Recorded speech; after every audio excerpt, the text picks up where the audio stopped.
As promised, and as voted on by all of you, today we're doing Avengers villains mashed up with Justice League villains. And I've really tried to challenge myself with the stories in this one. Like with the Avengers and Justice League characters video, I'm picking weirder combinations, so not something like Thanos and Darkseid, but this time I've gone with characters like Thanos mixed with Deathstroke, and Killmonger mixed with Darkseid, and a bunch of other really fun ones that were nice and challenging to try and figure out cohesive stories for these meshed up characters. And of course I tried to tie them in a little bit with the worlds of the last episode, but you don't need to have seen that one to get the stories in this one. And if you want another Marvel DC mashup, or maybe like Marvel Ben 10 or DC My Hero Academia or something like that, leave a like and I'll make sure to let people vote on the next one again. But for now, Avengers and Justice League villains. Let's get mashing!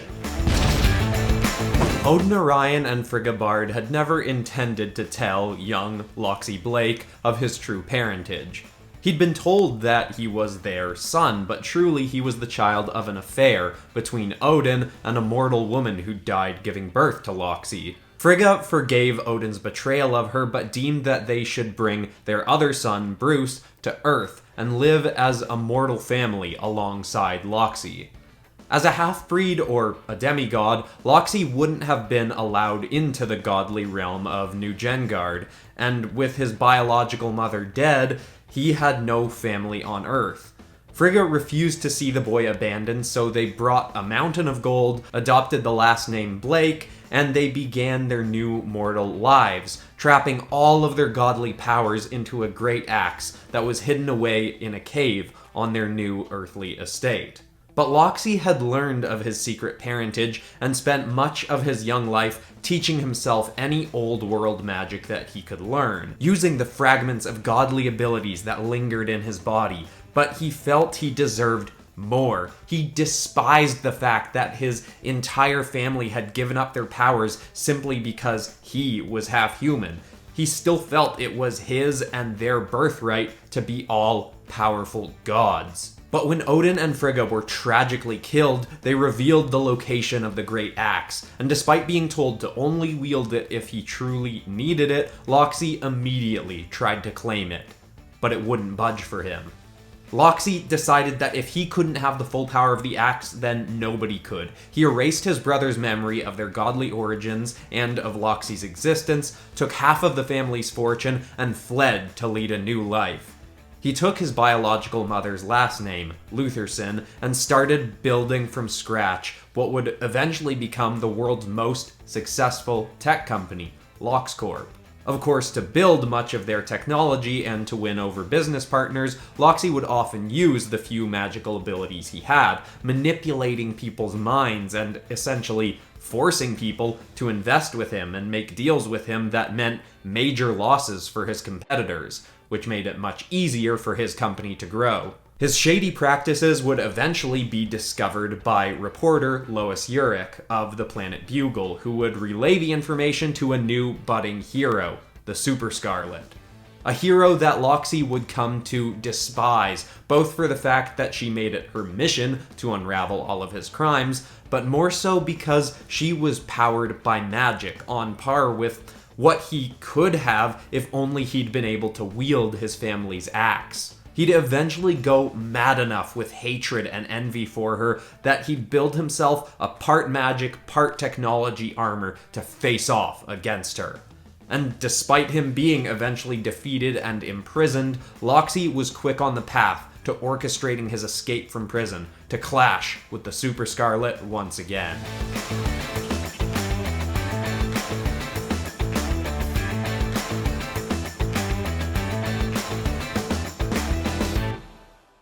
Slade Thansson was the pinnacle of skill for soldiers. He joined the American Army at a young age and proved to be an incredible asset in raids, stealth missions, and really any operation that needed doing. But there was one mission that had eluded completion since his earliest days as a soldier. In the drought-ridden country that Slade was deployed in, there was an unnamed warlord who, every few years, would take a band of terrorists to a small town and kill off half the population, seemingly with no motive. Slade and the others who were hunting him down believed he did this if villages failed to pay him for protection, but they were never actually certain. This mysterious sadist was the scourge of Slade's existence. Thinking about hunting him down kept Slade up every single night. On one occasion, Slade's troop managed to finally track down a hideout of the terrorists, but when they tried to sneakily approach, they were ambushed. Slade was badly wounded and on the brink of death, but on a whim he agreed to participate in an experimental super soldier program that could save his life as well as give him inhuman abilities. And to everyone's surprise, this actually worked. Slade was saved and became the first person to live through this experiment and come out the other side with enhanced strength, speed, and durability. But it also warped his body, shifting his skin to a dark shade of purple. But Slade wasn't a vain man, and the altered appearance didn't bother him, so long as he was now more equipped to hunt down his foe. Once more he tracked down the warlord, but this time he was prepared. Slade's troop was slowly picked off through the fight, but Slade made it through the fire. He slaughtered the terrorists' band and finally got the warlord at sword point. It was a moment he'd imagined for years, but it didn't go as he expected. The warlord laughed at Slade, telling him that he knew Slade thought he was being a hero, but in truth, the warlord deemed himself a necessary evil. The warlord told Slade to go to any of the villages that he'd been to in the years prior, and Slade would see that now they were thriving. The drought that plagued the country for decades had meant that there weren't nearly enough crops to feed people. But in places where he'd killed off half the population, the remaining people had plenty to eat and drink. Slade hesitated for a moment, thinking on the words, and in that moment, the warlord pulled out a gun and fired it right into Slade's eye. Instinctively, Slade swung his blade and ended the monster's life. Slade's superhuman abilities had helped him survive the shot, but his eye would never fully recover. But the warlord's words had stuck in Slade's mind, and he couldn't help but investigate if what he'd said was true. And to Slade's dismay, it partially was true. All the villages that the warlord had attacked did indeed have more than enough food and water for all, even in times of intense drought. Of course, if Slade had taken the time to speak with the people, he would have discovered how many of them were traumatized by the loss of their loved ones and were depressed and had PTSD, but ignorantly looking from afar, Slade only saw the benefits of the warlord's actions. Not only that, but Slade decided that this needed to be enacted on a worldwide scale. He thought that if this had helped small towns, it could do that much more for the rest of the world. But even with his incredible speed and strength, Slade couldn't do this alone. He'd need like-minded warriors with incredible abilities of their own. So Slade left the army and set off to find the Legion, with which he'd enact this vile, cruel, yet arguably well-intentioned plan.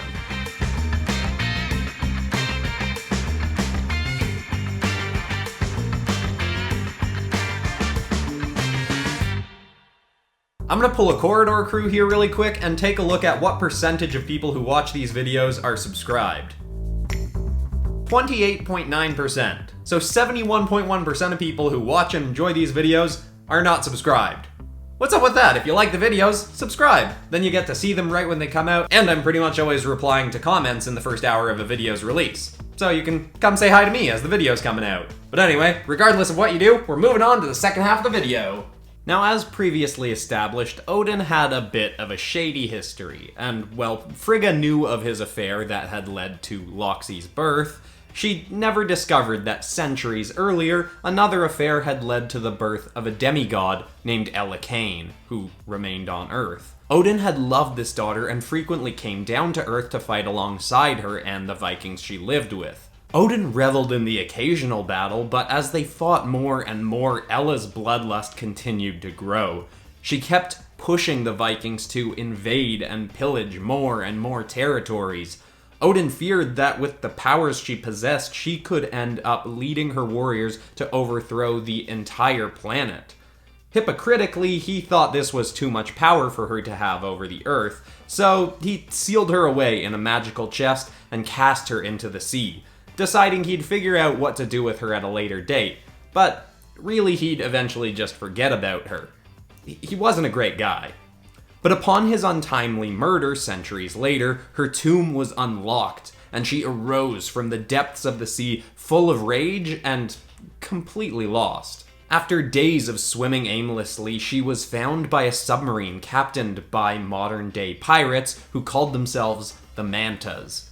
They picked her up expecting to use her for ransom, but she quickly proved her skills as an ally and would eventually become their leader, being referred to by the band as the Hell Manta. With her demigod powers combined with their technology and modern-day savvy, they became a formidable enough crew to even enact raids on the great underwater city of Atlantis.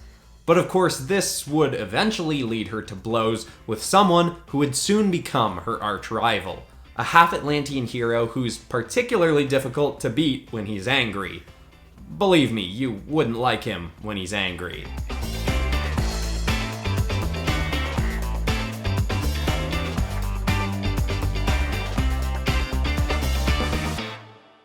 Our next villain's origin takes us back centuries ago to the fall of the old gods and the rise of the new.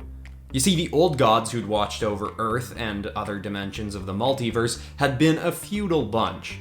They eventually went to war with each other and killed themselves off, leaving behind their sons and daughters to pick up the pieces of their fallen empire.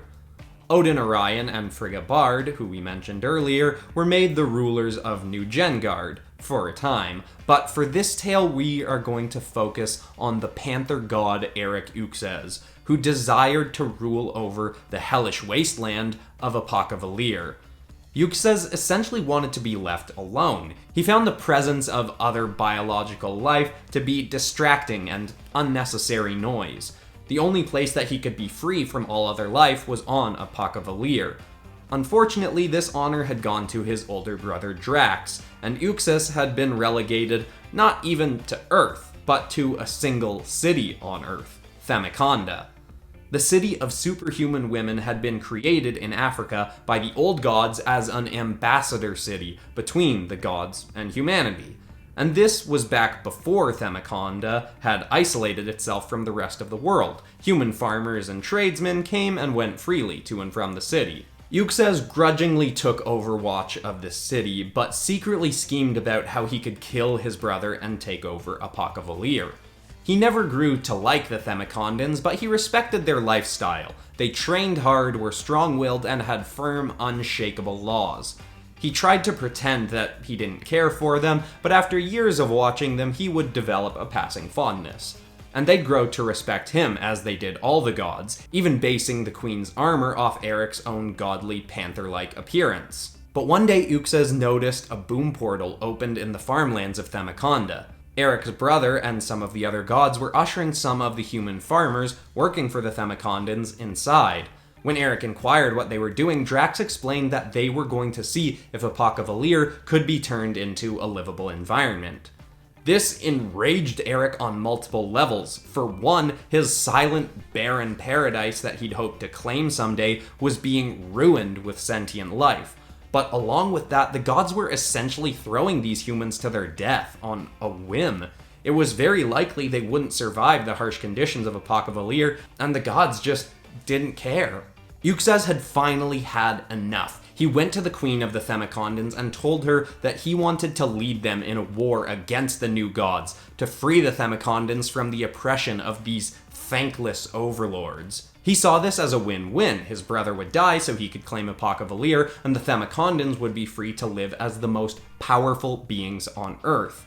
But to his shock, they refused. They understood that human lives were being risked, but deemed that the other gods must know best, and accepted that it was worth risking those human lives.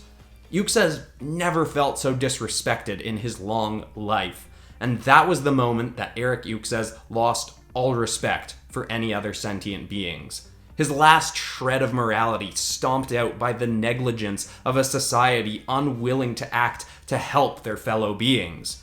He left his post in Themaconda, vanishing into the cosmos to train and build himself an army of mindless drones. Over the centuries, he slowly became more and more powerful, eventually becoming the most powerful of all the new gods. He led his drone army to Apocrypha, killed his brother, and claimed the world for himself. But now he wasn't simply satisfied with ruling over this barren realm. He felt all sentient life deserved death, and he would take his army realm by realm, destroying all of the living beings in the multiverse.